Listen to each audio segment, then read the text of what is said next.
Malamang na gusto mo makaipon ng 100,000 o higit pa.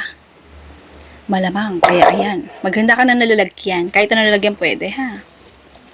All-purpose cream, 250 ml. Iodized salt, depende sa gusto mo. Haluin. Pag nangali ka na, ilagay mo na yung kalahating lata ng condensed milk. Dapat lahat malamig, ha? Pagkatapos haluin, ilagay mo na yung 2 lata ng evaporated milk o evaporated creamer. Malamig din dapat.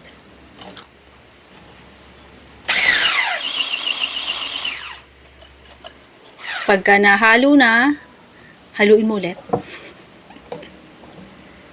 Yan, pakita ko lang yung texture, tapos tabi mo. Maghanda ng 250 ml ng microwavable containers. Kasari-suki lang yan. Sa buko, kalahating kilo ang ginamit ko. As usual, syempre, kay Sarisuki, meron yan. Buko, paano ka ginawa? Gusto mo bang magkabukol? Bumili ka ng buko kay Sarisuki.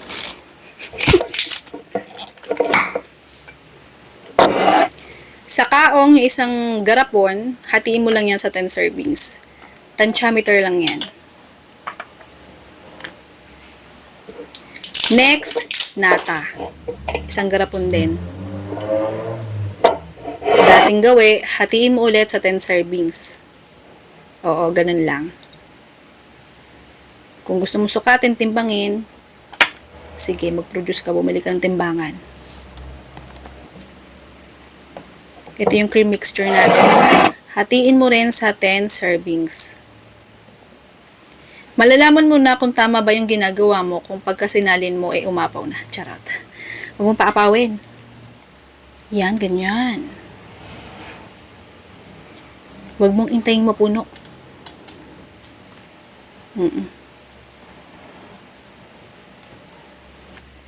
Okay, o diba? Wow! Sarap. Takpan mo na. Siyempre, kung ayaw mapasukan ng alikabok at ng mga insekto, takpan mo. Ilagay mo sa ref. Oo, 24 hours o higit pa, depende sa'yo. Mas maganda ko ilalagay sa freezer para hindi siya mapanis agad dahil buko ang ginamit natin. Yung listahan na recipe at costing, eto na. Pagkatapos niyan, oo. Kung gusto mo malaman kung magkano siya itinda, tignan mo maigi yung costing sa bandang dulo. Tapos ikaw na bahala mag-compute. Kung ayaw maniwala, bahala ka sa buhay mo, may problema ka. Ganyan ang sagot.